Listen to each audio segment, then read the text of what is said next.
Madame, Monsieur, bonsoir, bienvenue dans cette édition tout en images sur VIA TV. Dans cette édition également, la manifestation Déclic Matinique. Les militants écologistes étaient les bienvenus aujourd'hui à l'écolieu de Tivoli. Entre conférences, activités pour les enfants et ateliers, le mot d'ordre était sensibiliser le plus grand nombre quant à l'avenir de la planète.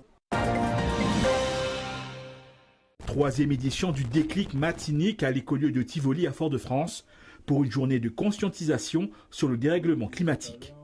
Point de rencontre de personnes sensibles à la cause ou de celles venues découvrir le lieu et les animations proposées sur le thème.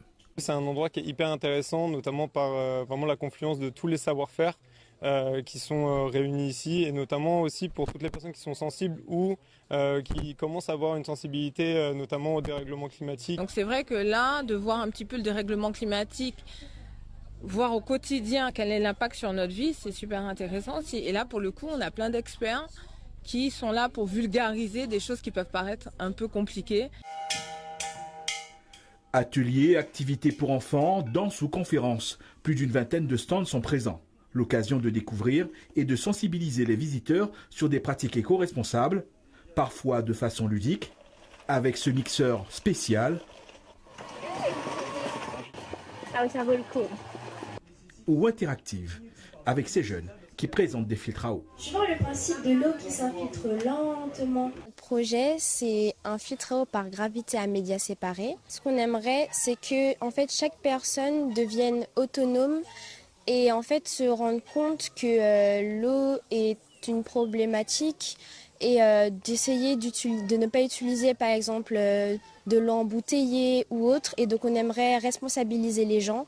Donc c'est pour ça qu'on est là également, pour faire de la prévention. Le message qu'on veut faire passer avec le vélo blender de l'ADL, c'est qu'on peut se passer de l'électricité.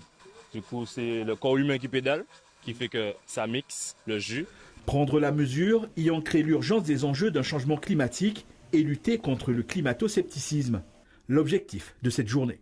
Climato-sceptiques, climato-rassuristes, tous ceux qui disent bon, de toute façon la Terre a toujours changé. Ce qui est vrai, la Terre elle a toujours changé. Là, ce qui est modifié, c'est vraiment la vitesse à laquelle c'est en train de se passer.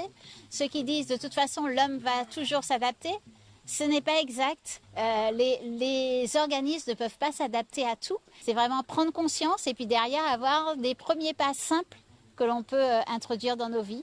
Un dérèglement climatique dont les effets ne sont pas que ressentis mais prouvés. En Martinique aussi. On observe en Martinique une évolution des températures qui sont dans les ordres de grandeur qu'on a à l'échelle planétaire, c'est-à-dire qu'on parle de 0,3 degrés par décennie, c'est-à-dire qu'aujourd'hui on est à plus 1,5 degré d'augmentation de température depuis les années 70, donc on a clairement une augmentation des températures. Donc ça, c'est le volet température, et ça veut dire qu'à l'horizon 2080, on projette des températures de l'ordre de plus 3 degrés, et même un peu plus élevées en température nocturne. La problématique du changement climatique est complexe. C'est pourquoi les associations Ipiranga et Stratégie Résilience, qui organisent chaque année la manifestation, continuent de sensibiliser le plus grand nombre de Martiniquais.